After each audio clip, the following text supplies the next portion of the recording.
اعوذ باللہ من الشیطان الرجیم بسم اللہ الرحمن الرحیم اللہم صل علی محمد وآل محمد۔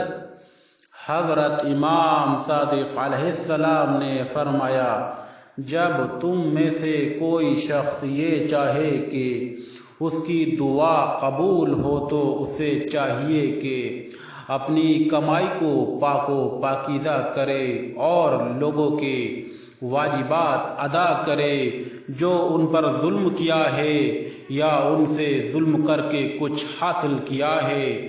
خداوند تعالی اس شخص کی دعا کو قبول نہیں کرتا جس کے شکم میں حرام ہوتا ہے یا اس پر مخلوق میں سے کسی کا مظلمہ باقی رہتا ہے۔